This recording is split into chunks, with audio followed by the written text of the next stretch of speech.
എല്ലാവർക്കും ഇന്നത്തെ ഒരു പുതിയ വീഡിയോയിലോട്ട് സ്വാഗതം.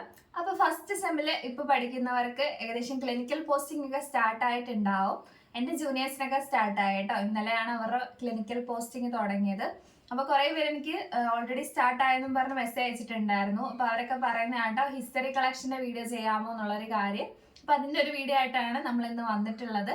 അപ്പോൾ ഇതുവരെ നമ്മുടെ ചാനൽ സബ്സ്ക്രൈബ് ചെയ്യാത്തവരുണ്ടെങ്കിൽ സബ്സ്ക്രൈബ് ചെയ്ത് സപ്പോർട്ട് ചെയ്യുക. കൂടെ തന്നെ നിങ്ങളുടെ ഫ്രണ്ട്സിനും കൂടെ ഈ ഒരു വീഡിയോ ഒന്ന് ഷെയർ ചെയ്യുക.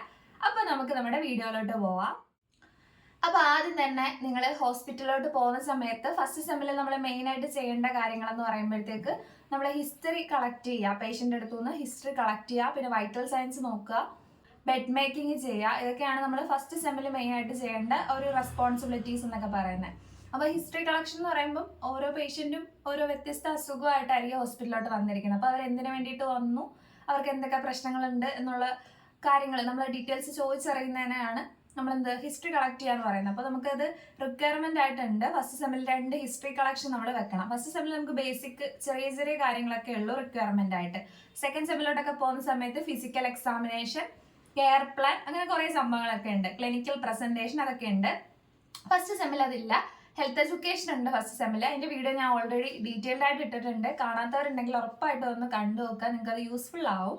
അപ്പം ഹിസ്റ്ററി കളക്ഷനിലോട്ട് പോയി കഴിഞ്ഞാൽ ഓരോ കോളേജിലും ഓരോ ഫോർമാറ്റ് ഒക്കെ ആയിരിക്കും. നിങ്ങളുടെ കോളേജിൽ നിങ്ങൾക്ക് പറഞ്ഞു തരും എങ്ങനെ എഴുതണ്ടെന്നുള്ളൊരു കാര്യം. അപ്പോൾ അത് അവിടെ പറഞ്ഞിട്ട് എന്തെങ്കിലും നിങ്ങൾക്ക് ഡൗട്ടൊക്കെ ഉണ്ടെങ്കിൽ ജസ്റ്റ് ഒന്ന് ക്ലാരിഫൈ ചെയ്യാനുള്ള ഒരു വീഡിയോ ആണിത്, എങ്ങനെയാണ് നമ്മൾ എഴുതേണ്ടതെന്നുള്ളൊരു കാര്യം. അപ്പം ഓരോ കോളേജിലും ഡിഫറൻസ് കാണും. അപ്പോൾ എന്നെ പഠിപ്പിച്ച രീതിയിലാണ് ഞാൻ നിങ്ങൾക്ക് എൻ്റെ അറിയാവുന്ന കാര്യങ്ങൾ പറഞ്ഞു തരാനായിട്ട് പോകുന്നത്.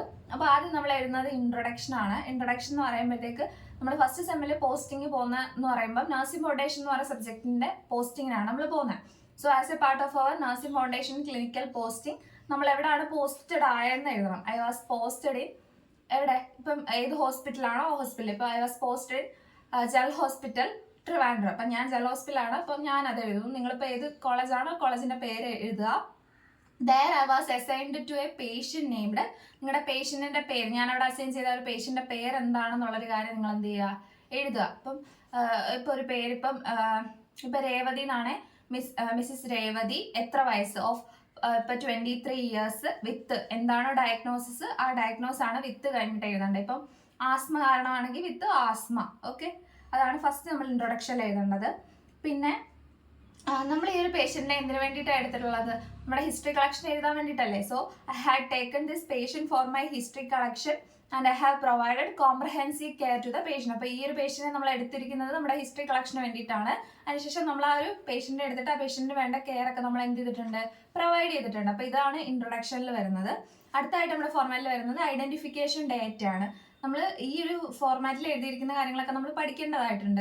എന്നിട്ട് വേണം ഇതൊക്കെ ഈ കാര്യങ്ങളൊക്കെ ഇൻക്ലൂഡ് ചെയ്തിട്ട് എന്ത് ചെയ്യണം, പേഷ്യന്റിനോട് ഈ കാര്യങ്ങളൊക്കെ നമ്മൾ ചോദിക്കണം. ചോദിച്ചിട്ട് നമ്മൾ കാണാതിരുന്നാൽ പഠിക്കാൻ വേണം. ഓരോ പേഷ്യന്റ് വ്യത്യസ്തമായിരിക്കും. അപ്പോൾ നമ്മൾ ഡീറ്റെയിൽസ് അവരുടെ അടുത്ത് കളക്ട് ചെയ്തിട്ട് നമുക്ക് എഴുതാൻ നമ്മൾ പഠിക്കണം. എന്ന് വെച്ചാൽ ഫസ്റ്റ് സെമ്മ് നമുക്ക് പ്രാക്ടിക്കൽ എക്സാം ഇല്ല, പക്ഷെ സെക്കൻഡ് സെമ്മിലുണ്ട്. സെക്കൻഡ് സെമ്മിൽ തൊട്ട് പ്രാക്ടിക്കൽ എക്സാം ഉണ്ട്. അപ്പോൾ എക്സാമിന് നമ്മൾ ഇതൊക്കെ എഴുതി കൊടുക്കണം കേട്ടോ. അപ്പം നമ്മളിത് പഠിക്കണം. ആദ്യമൊക്കെ പാടായിരിക്കും, പക്ഷെ നമ്മൾ കണ്ടിന്യൂസ് ആയിട്ട് ഡെയിലി ഡയറി ഒക്കെ എഴുതി കഴിഞ്ഞാൽ നമുക്കിത് കാണാതെ പഠിക്കാൻ പറ്റും. പിന്നെ ഐഡന്റിഫിക്കേഷൻ ഡേറ്റയിൽ വരുന്നതെന്ന് പറയുമ്പോൾ പേഷ്യന്റിന്റെ പേര്, നെയിം ഓഫ് ദ പേഷ്യന്റ്. നിങ്ങൾ ലെഫ്റ്റ് സൈഡിൽ മൊത്തം ഞാൻ ഈ പറയുന്ന കാര്യങ്ങൾ എഴുതുക. റൈറ്റ് സൈഡിൽ എന്താണോ നമ്മൾ എടുക്കുന്ന ഒരു പേഷ്യന്റിന്റെ ഡീറ്റെയിൽസ് ഫില്ല് ചെയ്ത് കൊടുക്കുക. ലെഫ്റ്റ് സൈഡിൽ ഇപ്പം നെയിം ഓഫ് ദ പേഷ്യന്റ് പേര് എഴുതണം, ഏജ് എത്ര വയസ്സായെന്നുള്ളത് എഴുതണം, അഡ്രസ്സ് ഇപ്പം കൊല്ലത്തുള്ളതാണ് കൊല്ലം, ട്രിവാൻഡ്രത്തുള്ളതാണ് ട്രിവാൻഡ്രം. ഒരു സ്ഥലം അറിയുന്നുണ്ടെങ്കിൽ അതും കൂടെ എഴുതാം. അല്ലാതെ അവരുടെ വീട്ട് അഡ്രസ്സ് അങ്ങനൊന്നും എഴുതണ്ട. മാരിറ്റൽ സ്റ്റാറ്റസ്, അവർ കല്യാണം കഴിച്ചതാണെങ്കിൽ മാരീഡ് എന്ന് എഴുതാം, അല്ലെങ്കിൽ അൺമാരീഡ് എന്ന് എഴുതാം. എഡ്യൂക്കേഷൻ ഏത് ക്ലാസ് വരാണോ പഠിച്ചത് എഴുതുക. അപ്പോൾ 10th സ്റ്റാൻഡേർഡ് ആണ് 10th സ്റ്റാൻഡേർഡ്. ഒക്കുപേഷൻ എന്ത് ജോലിയാണോ ചെയ്ത് അത് എഴുതുക. ഇപ്പോൾ പോലീസാണ് പോലീസ് എന്ന് എഴുതുക, ഡെയിലി വർക്കർ ആണ് ഡെയിലി വർക്കർ എന്ന് എഴുതുക, അങ്ങനെ എഴുതുക. റിലീജിയൻ, അവർ ഏതാണ് അവരുടെ ഒരു റിലീജിയൻ എന്നുള്ളത് മെൻഷൻ ചെയ്യുക. Date and time of admission, അവർ ഹോസ്പിറ്റലിൽ വന്ന ഒരു ഡേറ്റ് കാണും, അവർ അഡ്മിറ്റ് ആവാൻ വേണ്ടി വന്നൊരു ഡേറ്റ് ആണ്, അതാണ് date of admission. Date and time, വന്ന ഒരു സമയം. അടുത്ത ബ്ലഡ് ഗ്രൂപ്പ്, അവരുടെ ബ്ലഡ് ഗ്രൂപ്പ് ഏതാണോ അത് എഴുതുക. IP നമ്പർ എന്ന് പറയുമ്പോൾ in patient number. In patient ഉണ്ട്, ഔട്ട് പേഷ്യന്റ് ഉണ്ട്. ഔട്ട് പേഷ്യന്റ് എന്ന് പറയുമ്പോഴത്തേക്ക് നമ്മളിപ്പോൾ ഒരു OP കാണിക്കാൻ പോകുന്നു, പേഷ്യന്റ് OP കാണിച്ച് ഡോക്ടറിനെ കാണിച്ച ശേഷം തിരിച്ച് വീട്ടിൽ പോകുന്നു, അത് ഔട്ട് പേഷ്യന്റ്. ഇൻ പേഷ്യന്റ് എന്ന് പറയുമ്പോൾ അവിടെ അഡ്മിറ്റ് ചെയ്തു, അതാണ് ഇൻ പേഷ്യന്റ്. അപ്പോൾ അവർക്ക് ഒരു IP നമ്പർ കാണും, ആ നമ്പർ എഴുതുക. ഏത് വാർഡിലാണോ അഡ്മിറ്റ് ചെയ്തത് ആ ഒരു വാർഡ് ആണ് അടുത്തതായിട്ട് എഴുതേണ്ടത്. പിന്നെ ഡയഗ്നോസിസ്, ഇപ്പം എന്താണോ അവരുടെ അസുഖം അത് എഴുതുക. ഇപ്പോൾ ആസ്മ ആണെങ്കിൽ ആസ്മ എന്ന് എഴുതുക. ഡേറ്റ് ഓഫ് കെയർ സ്റ്റാർട്ടഡ്, നമ്മളിപ്പോൾ ഒരു പേഷ്യൻ്റ് എടുത്തു, ഹിസ്റ്ററി കളക്ഷനും സ്റ്റാർട്ട് ചെയ്തു, പിന്നെ അവർക്ക് വേണ്ട കെയർ പ്രൊവൈഡ് ചെയ്യാൻ തുടങ്ങി. ആ ഡേറ്റ് എന്നാണോ അതാണ് ഡേറ്റ് ഓഫ് കെയർ സ്റ്റാർട്ടഡ്, അത് എഴുതുക. ഡേറ്റ് ഓഫ് കെയർ എൻഡ്, നമ്മൾ എന്ന് വരെ ആ പേഷ്യൻ്റെ കൂടെ കാര്യങ്ങളൊക്കെ ചോദിച്ച് കെയർ ഒക്കെ കൊടുത്തു, ആ ഒരു ഡേറ്റ് എഴുതുക. പിന്നെ സർജിക്കൽ പേഷ്യൻ്റ് ആണ്, സർജറി കഴിഞ്ഞ ഒരു പേഷ്യൻ്റ് ആണെന്നുണ്ടെങ്കിൽ ആ ഒരു പേഷ്യൻ്റ് ഏത് സർജറിക്കാണോ വന്നിട്ടുള്ളത് ആ ഒരു സർജറിയുടെ പേര് എഴുതുക. എന്നാണോ സർജറി കഴിഞ്ഞത് ആ ഒരു ഡേറ്റ് എഴുതുക. Type of anaesthesia, so name of the surgery എഴുതണം, ഡേറ്റ് ഓഫ് ദ സർജറി എഴുതണം, type of anaesthesia, general anaesthesia ആണോ, ലോക്കൽ അനസ്തേഷ്യ ആണോ, സ്പൈനൽ അനസ്തേഷ്യ ആണോ, അങ്ങനെ അതെല്ലാം നമ്മുടെ ഒരു കേസ് ഷീറ്റിനകത്ത് കാണാൻ നോക്കി വേണം നിങ്ങൾ എഴുതാനായിട്ട്. അടുത്തത് പിന്നെ നമ്മൾ അടുത്ത ഹെഡിങ് എന്ന് പറയുന്നത് ചീഫ് കംപ്ലൈൻസ് ആണ്. ഈ ഒരു പേഷ്യൻ്റ് ഒരു ഹോസ്പിറ്റലിൽ അഡ്മിറ്റ് ആവുന്ന സമയത്ത് ആ പേഷ്യൻറ്റിന് എന്തൊക്കെ കംപ്ലൈൻറ്റ്സ് ഉണ്ടായിരുന്നു എന്നുള്ളൊരു കാര്യം. ഇപ്പം Mrs Revathi got admitted into the hospital with chief complaints of, എന്തൊക്കെ കംപ്ലൈൻറ്റ്സ്, ഇപ്പോൾ ആസ്മ പേഷ്യൻ്റ് ആണെങ്കിൽ with breathlessness since 2 days, cough with productive sputum, കഫമുള്ള ഒരു ചുമയുണ്ട്, അത് എത്ര ദിവസത്തേന്ന് എഴുതണം, സിൻസ് എത്ര ദിവസമായിട്ടുണ്ട്, ബ്രെത്ത്ലെസ്നെസ് അല്ലെ ബ്രീത്തിങ് ഡിഫിക്കൽട്ടി എത്ര ദിവസമായിട്ട് ശ്വാസം മുട്ടലുണ്ട്, ആ കാര്യങ്ങളെല്ലാം എഴുതാം. പ്രസന്റ് ചീഫ് കംപ്ലൈൻറ്റ്സ് വരുന്ന സമയത്ത് ഉണ്ടായിരുന്ന കംപ്ലൈൻറ്റ്സ്, അതാണ് അടുത്ത ഹെഡിങ്. അപ്പോൾ അടുത്തതെന്ന് പറയുമ്പോഴത്തേക്ക് പ്രസന്റ് മെഡിക്കൽ ഹിസ്റ്ററി ആണ്. അപ്പോൾ പേഷ്യൻ്റെ ഇപ്പോഴത്തെ കണ്ടീഷൻ എന്താണ്, ഇപ്പോഴത്തെ ഹിസ്റ്ററി എന്താണെന്ന് നമ്മൾ അടുത്ത് എഴുതാൻ പോകുന്നത്. അപ്പം എഴുതണം. ആദ്യം മിസ്സിസ് രേവതിയാണ്. Revathi was apparently well before 2 weeks, 2 ആഴ്ച മുന്നേ വരെ പേഷ്യന്റിന് പ്രത്യേകിച്ച് കുഴപ്പമൊന്നുമില്ലായിരുന്നു. Then she developed the complaints of, എന്തൊക്കെ പ്രശ്നങ്ങളാണ് പേഷ്യന്റ് ഉണ്ടായത്, നമ്മൾ നേരത്തെ പറഞ്ഞു എന്താണ്, breathlessness since 2 weeks, cough with productive sputum, fatigue, അങ്ങനത്തെ കാര്യങ്ങളെല്ലാം എഴുതുക. ഇത്രയും കാര്യങ്ങൾ എഴുതുക എന്ന് വെച്ചാൽ കുറച്ച് നാൾ മുന്നേ വരെ ഓക്കെ ആയിരുന്നു, അത് കഴിഞ്ഞപ്പോഴത്തേക്ക് പേഷ്യന്റ് ഇന്ന കംപ്ലൈൻറ്റ്സ് വന്നു. പുള്ളിക്കാരി ഏത് ഡോക്ടറിനെയാണ് കണ്ടത്, ഷീ കൺസൾട്ടഡ് ടു, ഇപ്പോൾ ഡോക്ടർ എന്താ വൈ, ഞാൻ ഒരു എക്സാമ്പിൾ, വൈ ഇൻ ജനറൽ, ഏത് ഹോസ്പിറ്റലാണോ ആ ഹോസ്പിറ്റലിൽ ഇൻ ABC ഹോസ്പിറ്റൽ ട്രിവാൻഡ്രം എന്ന് എഴുതുക. സോ അവിടെ വന്നു, ഹോസ്പിറ്റലിൽ വന്ന ശേഷം എന്തായിരിക്കും, പേഷ്യൻറ്റിനെ ഡോക്ടർ നോക്കുന്ന സമയത്ത് കുറേ ഇൻവെസ്റ്റിഗേഷൻ ചെയ്യാൻ വേണ്ടിയിട്ട് കൊടുത്തിട്ടുണ്ടാവും. So she underwent investigation such as, ഏതൊക്കെയാണ്, ഇപ്പോൾ ബ്ലഡ് നോക്കിയിട്ടുണ്ടെങ്കിൽ ബ്ലഡ് റൊട്ടീൻ, യൂറിൻ നോക്കിയിട്ടുണ്ടെങ്കിൽ യൂറിൻ റൊട്ടീൻ, ECG എടുത്തിട്ടുണ്ടെങ്കിൽ ECG, ചെസ്റ്റ് എക്സ്ട്രാ എടുത്തിട്ടുണ്ടെങ്കിൽ അത്, അങ്ങനത്തെ കാര്യങ്ങൾ എഴുതുക. She underwent investigation such as blood routine, urine routine, chest x-ray etcetera. She's diagnosed as, report എല്ലാം കിട്ടി, ഇൻവെസ്റ്റിഗേഷൻ കിട്ടിക്കഴിഞ്ഞാൽ ഒരു ഡയഗ്നോസിസ് ആണോ. So she's diagnosed as asthma. ഞാൻ ഒരു എക്സാമ്പിൾ ആണ് പറയുന്നത്, നിങ്ങളുടെ പേഷ്യൻ്റ് ഏത് കണ്ടീഷൻ ആണോ അതനുസരിച്ച് എഴുതണം. She got admitted in, okay diagnose ചെയ്തു, അപ്പോൾ വാർഡിൽ അഡ്മിറ്റ് ചെയ്തിട്ടുണ്ട്, ഏത് വാർഡിലാണ്, ഇപ്പം 10ാം വാർഡുണ്ടെങ്കിൽ she got admitted in ward 10. She's on medications like, പുള്ളിക്കാരി ഇപ്പം ഏതെങ്കിലുമൊക്കെ മെഡിക്കേഷൻസ് ആ ഒരു പേഷ്യൻ്റ് ഇപ്പോൾ ഏതെങ്കിലുമൊക്കെ മെഡിക്കേഷൻസ് കഴിക്കുന്നുണ്ടാവും. അപ്പം ഷീസ് ഓൺ മെഡിക്കേഷൻസ് സച്ചാസ്, എന്തൊക്കെ മെഡിസിൻസ് കഴിക്കുന്നുണ്ടോ മെഡിസിൻസിൻ്റെ പേര് എഴുതുക. അപ്പം ടാബ്ലറ്റ് ആണെങ്കിൽ ടാബ്, ഫോർ എക്സാമ്പിൾ പറയുമ്പോൾ ടാബ് വൈ എത്ര mg ആണ് അത് കഴിക്കുന്നത്, ഇപ്പം ഒരു ദിവസം ഒരെണ്ണമാണോ 2 എണ്ണമാണോ, OD എന്ന് പറയുമ്പോൾ ഒരെണ്ണം, BD എന്ന് പറയുമ്പോൾ ഒരു ദിവസം 2 എണ്ണം, ആ ഒരു ലെവലിൽ കാര്യങ്ങളെല്ലാം എഴുതുക. ഇത്രയാണ് പ്രസന്റ് മെഡിക്കൽ ഹിസ്റ്ററിക്കകത്ത് വരേണ്ടത്. അടുത്തത് present surgical history. Present surgical history എന്ന് പറയുമ്പോഴത്തേക്ക് സർജറി ഇപ്പം നടന്നിട്ടുള്ള പേഷ്യൻ്റ് ആണെങ്കിൽ ആ ഒരു പേഷ്യൻ്റെ സർജറിയുടെ നെയിം എഴുതണം. ഇപ്പം ഷീ അണ്ടർവെന്റ് ഇന്ന സർജറി, ഷീ അണ്ടർവെന്റ്, ഇപ്പം ഹെർണിയ ഉള്ള ഒരു പേഷ്യൻ്റ് ആയിരുന്നു എന്നുണ്ടെങ്കിൽ ഷീ അണ്ടർവെന്റ് ഹെർണിയോപ്ലാസ്റ്റി ഓൺ, ഏത് ഡേറ്റ് ആണോ ഒരു ഡേറ്റ് എഴുതുക. The procedure was performed by, ഏത് ഡോക്ടറാണോ ഒരു സർജറി ചെയ്ത് ആ ഡോക്ടറിന്റെ പേര് എഴുതുക. ആൻഡ് ഷീ അണ്ടർവെന്റ്, ഏത് അനസ്തേഷ്യ ആണ് ആ ഒരു പേഷ്യന്റ് കൊടുത്തത് ആ ഒരു അനസ്തേഷ്യയുടെ പേര് എഴുതുക. കോംപ്ലിക്കേഷൻസ് ഒന്നും ഇല്ലെങ്കിൽ no complications were reported during and after the surgery, ഇത്രയും കാര്യങ്ങൾ എഴുതണം. ഇനി സർജറി ഉള്ള പേഷ്യൻ്റ് അല്ലേ, ഇപ്പം നമ്മൾ ആസ്മ പേഷ്യൻ്റെ കാര്യമല്ലേ പറഞ്ഞിട്ടുണ്ടെങ്കിൽ സർജറി ഇല്ലായിരുന്നു, അപ്പം എന്തെഴുതും, there is no significant surgical there is no significant present surgical history for the patient. ഇപ്പം പേഷ്യൻറ്റ് പ്രത്യേകിച്ച് എന്തില്ല, സർജിക്കൽ ഹിസ്റ്ററി ഇല്ലായിരുന്നു, അത്ര എഴുതുക. പിന്നുള്ളത് പാസ്റ്റ് മെഡിക്കൽ ഹിസ്റ്ററി ആണ്. പാസ്റ്റ് മെഡിക്കൽ ഹിസ്റ്ററി എന്ന് പറയുമ്പോൾ മുന്നേ എന്തെങ്കിലും പേഷ്യൻറ്റിന് പ്രോബ്ലംസ് ഉണ്ടോ എന്നുള്ളൊരു കാര്യം അവിടെ നമ്മൾ എഴുതുക. ഇപ്പം പേഷ്യൻറ്റിന് ഇപ്പോൾ BP ഉണ്ട്, അപ്പം നമ്മൾ എന്ത് പറയും, ഹൈപ്പർ ടെൻസീവ് പേഷ്യൻ്റ് ആണ്. So she's a known case of hypertension since എത്ര വർഷമായിട്ടുണ്ട്, ഇപ്പോൾ 10 വർഷമായിട്ടുണ്ട്. She's a known case of hypertension since 10 years. Medication കഴിക്കുന്നുണ്ടെങ്കിൽ, അതിന് എന്തെങ്കിലും മെഡിസിൻ കഴിക്കുന്നുണ്ടെങ്കിൽ ആ ഒരു മെഡിസിൻ്റെ പേരും കൂടെ അതിനകത്ത് എന്ത് ചെയ്യണം, ഇൻക്ലൂഡ് ചെയ്യണം. ഷീസ് ഓൺ മെഡിക്കേഷൻ എന്ന് പറഞ്ഞിട്ട് എഴുതുക. ഓക്കെ, അപ്പം നമ്മൾ പാസ്റ്റ് മെഡിക്കൽ ഹിസ്റ്ററിയും പറഞ്ഞു. ഇനി പാസ്റ്റ് സർജിക്കൽ ഹിസ്റ്ററി ആണ്. പേഷ്യൻറ്റിന് ഇപ്പോൾ എന്തെങ്കിലും ഒരു സർജറി മുന്നേ ഉണ്ടായിട്ടുണ്ടെങ്കിൽ ആ ഒരു സർജറിയുടെ കാര്യങ്ങൾ നമുക്ക് എഴുതാം. ഇപ്പം എന്തെഴുതാം, പുള്ളി ആ ഒരു പേഷ്യൻറ്റിന് ഇപ്പം മുന്നേ എന്തെങ്കിലും ഒരു സർജറി ഉണ്ടായിരുന്നു. ഇപ്പം പേഷ്യൻറ്റിന് തൈറോയിഡ് എടുത്ത് കളഞ്ഞാണ്, തൈറോയിഡ് ഗ്ലാൻഡ് റിമൂവ് ചെയ്ത സർജറി നടന്നിട്ടുണ്ട്. സോ എന്താ ഷീ അണ്ടർവെന്റ് തൈറോയിഡെക്ടമി ഓൺ എപ്പോഴാണോ നടന്നത് അത് എഴുതുക.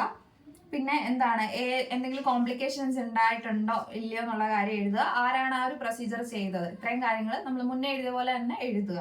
മുന്നത്തെ കാര്യമാണ് കേട്ടോ. ഇപ്പം നടക്കുന്നതാണെങ്കിൽ പ്രസന്റ് സർജിക്കൽ ഹിസ്റ്ററിയിൽ എഴുതുക, മുന്നേ നടന്നതാണെങ്കിൽ പാസ്റ്റ് സർജിക്കൽ ഹിസ്റ്ററിയിൽ എഴുതുക. ഇത്ര എഴുതിയതിനു ശേഷം നമ്മൾ പിന്നെ ഫാമിലി ഹിസ്റ്ററിയിലോട്ടാണ് പോകുന്നത്. ഫാമിലി ഹിസ്റ്ററിയിലോട്ട് പോകുമ്പോഴത്തേക്ക് ആ ഒരു പേഷ്യൻറ്റിൻ്റെ ഫാമിലി എന്ന് പറയുമ്പോൾ ന്യൂക്ലിയർ ഫാമിലി ആണോ ജോയിൻറ്റ് ഫാമിലി ആണോ എന്ന് എഴുതണം.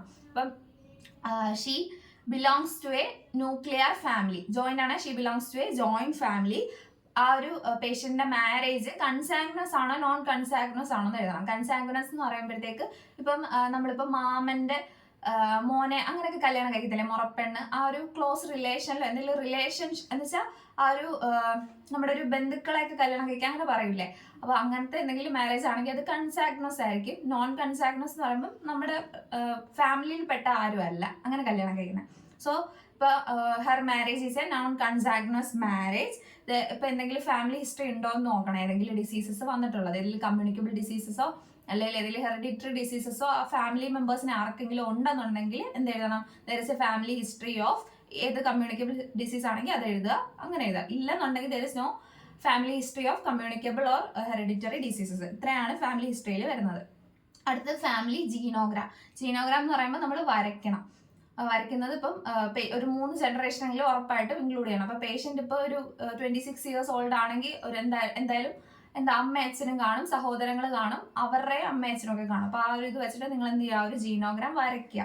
നിങ്ങൾക്ക് വരയ്ക്കാൻ അറിയത്തില്ലെങ്കിൽ വേണമെങ്കിൽ ഞാൻ ജസ്റ്റ് ഒരു എക്സാമ്പിൾ ഈ വീഡിയോയിൽ ലാസ്റ്റ് ഇൻക്ലൂഡ് ചെയ്യാം. ആ ഒരു കാര്യം. ഫാമിലി കോമ്പോസിഷൻ ആണ് അടുത്ത വരുന്നത്. ഫാമിലി കോമ്പോസിഷന് നമ്മൾ സീരിയൽ നമ്പർ ഇടുക, name of the patient, column പോലെ നമ്മൾ വരയ്ക്കണം, കോളോ റോയും വെച്ചിട്ട്. Serial number, name, age, relation, health status ഇത്രയും കൊടുക്കുക. അപ്പോൾ അതനുസരിച്ച് ഫില്ല് ചെയ്യും. ഇപ്പം ആ ഒരു പേഷ്യൻ്റെ അമ്മ അച്ഛനും ഉണ്ടെങ്കിൽ അവരുടെ പേര് എഴുതുക, അവരുടെ വയസ്സ്, അവരുടെ ജോലി, അവർ ഹെൽത്തി ആണോ അൺഹെൽത്തി ആണോ, അതാണ് ഫാമിലി. നമ്മുടെ ഹെൽത്ത് സ്റ്റാറ്റസ് എന്ന് ഉദ്ദേശിക്കുന്ന അവർ ഹെൽത്തി ആണോ അൺഹെൽത്തി ആണോ. ഇപ്പോൾ പേഷ്യൻ്റ് ആണെങ്കിൽ എന്ത് എഴുതും, അൺഹെൽത്തി എന്ന് എഴുതും. വീട്ടിലുള്ള വേറെ ആർക്കും കുഴപ്പമില്ലെങ്കിൽ അവരുടെയൊക്കെ ഹെൽത്തി എന്ന് എഴുതും. ബാക്കി അവരുടെ ഡീറ്റെയിൽസ് ഫില്ല് ചെയ്ത് കൊടുക്കുക. അത് ഞാനൊരു എക്സാമ്പിൾ കൊടുത്തേക്കാം. അടുത്തത് പേഴ്സണൽ ഹിസ്റ്ററി ആണ്. പേഴ്സണൽ ഹിസ്റ്ററിയിലോട്ട് പോകുന്ന സമയത്ത് ആദ്യം വരുന്നത് ഡയറ്റ് ആണ്. ഡയറ്റ് വരുമ്പോഴത്തേക്ക് ആ ഒരു പേഷ്യൻ്റെ ന്യൂട്രീഷണൽ സ്റ്റാറ്റസ് ആദ്യം പറയണം. സോ ഷീ ഹാവ് എ ഇപ്പോൾ മോഡറേറ്റ് ന്യൂട്രീഷണൽ സ്റ്റാറ്റസ് ആണെങ്കിൽ she have A moderate nutritional status. അപ്പോൾ നോൺ വെജും വെജും ഒക്കെ കഴിക്കുകയാണെങ്കിൽ she follows A mixed diet. എന്തെങ്കിലും ഫുഡ് അലർജി ഉണ്ടെങ്കിൽ അത് എഴുതണം. She have food allergies. ഏതെങ്കിലും ഫുഡ് ഇപ്പോൾ എന്തെങ്കിലും കൊഞ്ചൊക്കെ കഴിക്കാത്തവരില്ല, അപ്പോൾ അതൊക്കെ ഉണ്ടെങ്കിൽ എഴുതുക, ചോദിക്കുക. നമ്മൾ പേഷ്യനോട് ചോദിക്കുന്ന സമയത്ത് ഇതെല്ലാം ചോദിക്കണം. പിന്നെ ഇപ്പം BP ഉള്ള പേഷ്യൻ്റ് ആണെങ്കിൽ ഒരുപാട് സാൾട്ട് കഴിക്കും, ഉപ്പ് കഴിക്കത്തില്ല. So she follows a therapeutic salt restricted diet. Salt കുറച്ചുള്ള ഡയറ്റ് ആണ് ഫോളോ ചെയ്യുന്നത്. ഇപ്പം ഡയബറ്റിക് ആണെങ്കിൽ അങ്ങനെ എഴുതാം, ഷുഗർ റെസ്ട്രിക്റ്റഡ് ഡയറ്റ് എന്ന് എഴുതാം. ഓക്കെ. പിന്നെ എന്തെങ്കിലും ഡയറ്ററി പാറ്റേണിൽ എന്തെങ്കിലും പ്രോബ്ലംസ് ഉണ്ടെങ്കിൽ അതും എഴുതാം. എന്ന് പറയുമ്പോൾ എന്തെങ്കിലും വോമിറ്റിങ്ങോ നോസിയോ അനോറക്സിയ ലാക്ക് ഓഫ് അപ്പറ്റൈറ്റ് അങ്ങനെ എന്തെങ്കിലും ഉണ്ടെങ്കിൽ അത് നമ്മൾ എന്ത് ചെയ്യാം, ഡയറ്റിനകത്ത് ഇൻക്ലൂഡ് ചെയ്യാം. ഓക്കെ. പേഴ്സണൽ ഹിസ്റ്ററിയിൽ ആദ്യം വരുന്ന ഡയറ്റ് ആണ്. അടുത്തത് സ്ലീപ്പ് എന്നപ്പോൾ നമ്മൾ ഹെഡിങ് കൊടുക്കുക, എഴുതുക. She have an adequate sleeping pattern. ഉറക്കം പ്രശ്നമില്ലെങ്കിൽ she have an adequate sleeping pattern of 7 to 8 hours per day. Okay. ഇപ്പോൾ അഡീക്വറ്റ് അല്ലെങ്കിൽ she do not have an adequate sleeping pattern. Her sleeping hours is 3 to 4 hours. Okay അല്ലേ, അങ്ങനെ എഴുതാം sleep. അടുത്ത bladder pattern എന്ന് പറയുമ്പോൾ എന്തെങ്കിലും urine pass ചെയ്യുന്നതിൽ എന്തെങ്കിലും പ്രോബ്ലംസ് ഒക്കെ ഉണ്ടോ എന്നുള്ള കാര്യമാണ്. അപ്പോൾ she have a regular urinary elimination. Problem ഇല്ലെങ്കിൽ she have a regular urinary elimination എഴുതാം, അല്ലെങ്കിൽ ഇറഗുലർ എന്ന് എഴുതാം. ഇനി number of times per day എഴുതണം. അപ്പം ബാത്റൂമിൽ 4 to 5 times യൂറിൻ പാസ് ചെയ്യാൻ പോകുന്നുണ്ടെങ്കിൽ ആ ഒരു കാര്യം എഴുതുക, എത്ര ടൈംസ് ആണെന്നുള്ളത്. അടുത്ത ബോവൽ പാറ്റേൺ, അതും എന്തെങ്കിലും പ്രോബ്ലം ഉണ്ടെങ്കിൽ എഴുതുക, അല്ലെന്നുണ്ടെങ്കിൽ he or she have a regular vowel pattern എന്ന് എഴുതുക, ബോവൽ എലിമിനേഷൻ പാറ്റേൺ എന്ന് എഴുതുക. അടുത്തത് ആക്ടിവിറ്റീസ് ഓഫ് ഡെയിലി ലിവിങ്. പേഷ്യൻ്റെ എണ്ണീറ്റ് സ്വന്തമായിട്ട് നടന്ന് നമ്മുടെ ഡെയിലി ലിവിങ് ആക്ടിവിറ്റീസ് എന്ന് പറയുമ്പോൾ എന്താ, നമ്മൾ സ്വന്തമായിട്ട് ഇപ്പം കുളിക്കുക, പല്ലിയേക്കുക, അങ്ങനത്തെ കാര്യങ്ങളൊക്കെ. അപ്പോൾ അതെല്ലാം പേഷ്യൻറ്റിന് സ്വന്തമായിട്ട് ചെയ്യാൻ പറ്റുന്നുണ്ടെങ്കിൽ പേഷ്യൻറ്റിന് പ്രോബ്ലം ഒന്നുമില്ല. ആക്ടിവിറ്റീസ് ഓഫ് ഡെയിലി ലിവിങ് ഓക്കെയാണ്. സോ ഇപ്പം കുഴപ്പമില്ല എന്നുണ്ടെങ്കിൽ she have no difficulty in performing activities of daily living. അങ്ങനത്തെ അങ്ങനെ വേണം നമ്മൾ എഴുതാനായിട്ട്. ഇപ്പൊ പ്രോബ്ലം ഉണ്ടെങ്കിൽ എന്ത് എഴുതും? She have A difficulty in performing activities of her daily living, അങ്ങനെ എഴുതാം. ഓക്കെ, അപ്പൊ ഇത്രയാണ് നമ്മുടെ പേഴ്സണൽ ഹിസ്റ്ററിയിൽ വരുന്നത്. പിന്നെ ഹാബിറ്റ്സ് ആൻഡ് ഹോബീസ് എന്ന ഹെഡിങ് കൊടുത്തിട്ട് നമ്മൾ എന്തെങ്കിലും പേഷ്യന്റിന് ഇപ്പം ഡ്രിങ്ക് ചെയ്യുന്ന പേഷ്യന്റ് ആണെങ്കിൽ, അല്ലെ സ്മോക്കിങ്, ചൂയിങ് ടൊബാക്കോ, അങ്ങനത്തെ കാര്യങ്ങൾ, യൂസിങ് സ്നഫ്, ഇതെല്ലാം ലെഫ്റ്റ് സൈഡിൽ എഴുതുക. റൈറ്റിൽ എസ് ഓർ നോ നിങ്ങൾ കൊടുക്കുക. സ്മോക്കിംഗ് ഉള്ള പേഷ്യന്റ് ആണെങ്കിൽ സ്മോക്കിംഗ്, ഹീസ് എ സ്മോക്കർ, എത്ര വർഷമായിട്ടുണ്ട്, ആ ഒരു കാര്യങ്ങളൊക്കെ എഴുതുക. ഇത്രയാണ് നമ്മുടെ ഹാബിറ്റ്സ് ആൻഡ് ഹോബീസിൽ വരുന്നത്. അപ്പൊ അടുത്തായിട്ട് വരുന്നതെന്ന് പറയുമ്പോഴത്തേക്ക് അലർജിയാണ്. അലർജി എന്ന് ഹെഡിങ് കൊടുക്കുക. അലർജീസ് എന്ന് പറയുമ്പോൾ പലതരത്തിൽ കാണും. ഇപ്പൊ ഡസ്റ്റ് അലർജി ഉള്ളവർ കാണും, ഏതെങ്കിലും ഡ്രഗ്സ് അല്ലെങ്കിൽ മെഡിസിൻസ് അലർജി ഉള്ളവർ കാണും, ഫുഡ് അലർജി ഉള്ളവർ കാണും. അപ്പൊ നിങ്ങൾ പേഷ്യന്റിനോട് ചോദിക്കുക ഇതിൽ ഏതെങ്കിലും അലർജീസ് ഉണ്ടോ എന്നുള്ളൊരു കാര്യം. അഥവാ ഉണ്ടെന്നുണ്ടെങ്കിൽ ആ ഒരു അലർജി നമ്മൾ എന്ത് ചെയ്യുക? മെൻഷൻ ചെയ്യുക.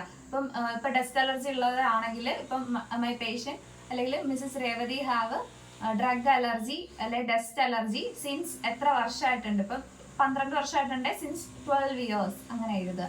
ഓക്കെ, അടുത്ത് വരുന്നത് സോഷ്യോ എക്കണോമിക് ഹിസ്റ്ററിയാണ്. അവരുടെ സാമ്പത്തികപരമായിട്ടുള്ള ഒരു ഹിസ്റ്ററിയാണ് നമ്മൾ അടുത്ത് എഴുതാനായിട്ട് പോകുന്നത്. അതിനകത്ത് വരുന്നതെന്ന് പറയുമ്പോഴത്തേക്ക് ഹെഡ് ഓഫ് ദ ഫാമിലി. നിങ്ങൾ ലെഫ്റ്റ് സൈഡിൽ എഴുതേണ്ട എന്തൊക്കെയാണെന്ന് ഞാൻ ആദ്യം പറയാം.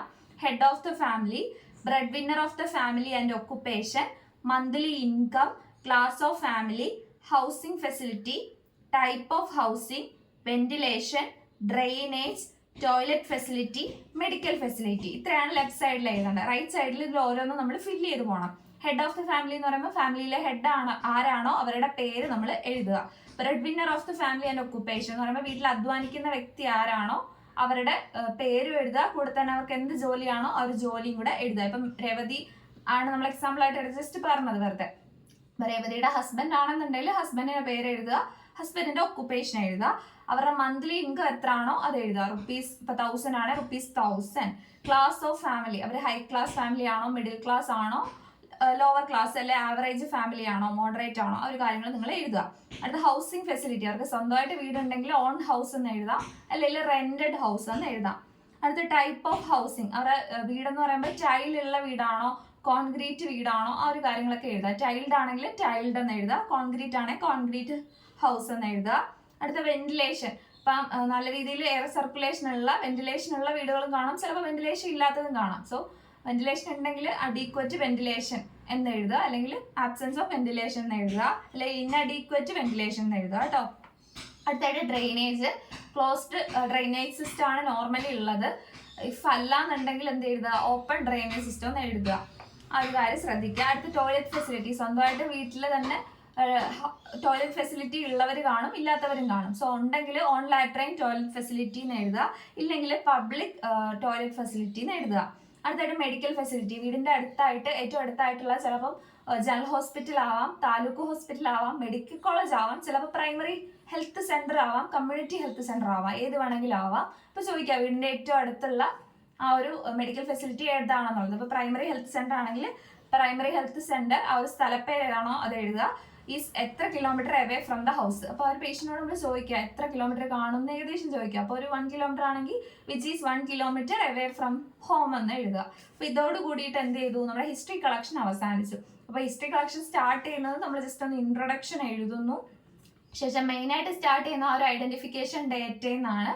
ഐഡന്റിഫിക്കേഷൻ ഡേറ്റയിൽ നിന്ന് തുടങ്ങി chief complaints, present medical history, present surgical history, past medical history, past surgical history, അത് കഴിയുമ്പോഴത്തേക്ക് family history, family genogram, family composition. ഇത്രയും കഴിയുമ്പോഴത്തേക്ക് നമ്മൾ പേഴ്സണൽ ഹിസ്റ്ററിയിലോട്ട് വരുവാണ്. പേഴ്സണൽ ഹിസ്റ്ററിയിൽ ഡയറ്റ് ഉണ്ട്, സ്ലീപ്പ് ഉണ്ട്, ബ്ലാഡർ പാറ്റേൺ ഉണ്ട്, ബോവൽ പാറ്റേൺ ഉണ്ട്, ഹാബിറ്റ്സ് ആൻഡ് ഹോബീസ് ഉണ്ട്. പിന്നെ നമ്മൾ അലർജിയിലോട്ട് കിടക്കുന്നു. പിന്നെ ആക്ടിവിറ്റീസ് ഓഫ് ഡെയിലി ലിവിങ് ഉണ്ട്, അത് എഴുതാൻ മറക്കല്ലേ. അത് കഴിഞ്ഞിട്ട് നമ്മുടെ അലർജീസ് ഉണ്ട്. അലർജീസും കഴിഞ്ഞ് കഴിയുമ്പോഴത്തേക്ക് ഫൈനലി നമുക്കുള്ളത് സോഷ്യോ എക്കണോമിക് ഹിസ്റ്ററി ആണ്. ഇതോടുകൂടിയിട്ട് ഒരു ഹിസ്റ്ററി കളക്ഷൻ അവസാനിച്ചിട്ടുണ്ട്. അപ്പം സിമ്പിൾ ആണ്, വളരെ കുറച്ച് കാര്യങ്ങൾ മാത്രമേ ഉള്ളൂ നമ്മുടെ ഹിസ്റ്ററി കളക്ഷനിൽ. ഇത്രയും കംപ്ലീറ്റ് ചെയ്തിട്ട് കഴിഞ്ഞിട്ടാണ് നമ്മൾ പിന്നെ ഫിസിക്കൽ എക്സാമിനേഷനിലോട്ടൊക്കെ പോകുന്നത്. ഫസ്റ്റ് സെമ്മിൽ ഫിസിക്കൽ എക്സാമിനേഷൻ ഇല്ല, സെക്കൻഡ് സെമ്മിലാണുള്ളത്. അപ്പോൾ ഇതാണ് ഇതിൻ്റെ ഒരു ഡീറ്റെയിൽഡ് ആയിട്ടുള്ളൊരു എക്സ്പ്ലനേഷൻ. അപ്പോൾ എന്തെങ്കിലും ഡൗട്ട്സ് ഉണ്ടെങ്കിൽ നിങ്ങൾ ഉറപ്പായിട്ടും കമൻറ്റ് ചെയ്യുക. വീഡിയോയിൽ നമ്മളൊരു ഫാമിലി ജീനോഗ്രാം വരയ്ക്കുന്നത് ജസ്റ്റ് ഞാനൊരു എക്സാമ്പിൾ ആഡ് ചെയ്ത് കൊടുത്തേക്കാം. അപ്പോൾ ഇതൊക്കെയാണ് നമ്മുടെ ഹിസ്റ്ററി കളക്ഷനെ കുറിച്ച് പറയാനായിട്ടുള്ളത്. അത്യാവശ്യം ഡീറ്റെയിൽഡ് ആയിട്ട് തന്നെ പറഞ്ഞിട്ടുണ്ട്. എന്തെങ്കിലും ഡൗട്ട്സ് ഉണ്ടെങ്കിൽ കമന്റ് സെക്ഷനിൽ ചോദിച്ചാൽ ഉറപ്പായിട്ട് നമ്മൾ റിപ്ലൈ തരുന്നതാണ്. അപ്പോൾ നമുക്ക് ഫസ്റ്റ് സെമ്മിൽ റിക്വയർമെൻ്റ് ആയിട്ട് വെക്കേണ്ടത് ഒരു മെഡിക്കൽ ഹിസ്റ്ററിയും ഒരു സർജിക്കൽ ഹിസ്റ്ററിയാണ്. അപ്പോൾ ഞാനിവിടെ കൊടുത്തിരിക്കുന്നത് ഒരു സർജിക്കൽ ഹിസ്റ്ററിയാണ്. അപ്പോൾ നമ്മുടെ പേഷ്യൻ്റെ ഡീറ്റെയിൽസ് നമ്മളെപ്പോഴും കോൺഫിഡൻഷ്യലായിട്ട് സൂക്ഷിക്കേണ്ടതുണ്ട്. അതുകൊണ്ട് തന്നെ പേഷ്യൻ്റെ പേഴ്സണൽ ഡീറ്റെയിൽസ് എല്ലാം തന്നെ ഞാൻ ഈ വീഡിയോയിൽ ഹൈഡ് ചെയ്തിട്ടുണ്ട്. ബാക്കിയുള്ള കാര്യങ്ങൾ നിങ്ങൾ നോക്കുക. എന്തെങ്കിലും വീഡിയോസ് ഇതുപോലൊക്കെ നിങ്ങൾക്ക് വേണമെന്നുണ്ടെങ്കിൽ ഉറപ്പായിട്ട് കമൻറ്റ് ചെയ്യുക, ഫ്രണ്ട്സിനും കൂടെ ഷെയർ ചെയ്ത് കൊടുക്കുക. അപ്പോൾ ഇതുവരെ നമ്മുടെ ചാനൽ സബ്സ്ക്രൈബ് ചെയ്യാത്തവരുണ്ടെങ്കിൽ സബ്സ്ക്രൈബ് ചെയ്ത് സപ്പോർട്ട് ചെയ്യുക. നമുക്ക് മറ്റൊരു വീഡിയോ ആയിട്ട് കാണാം. ബൈ.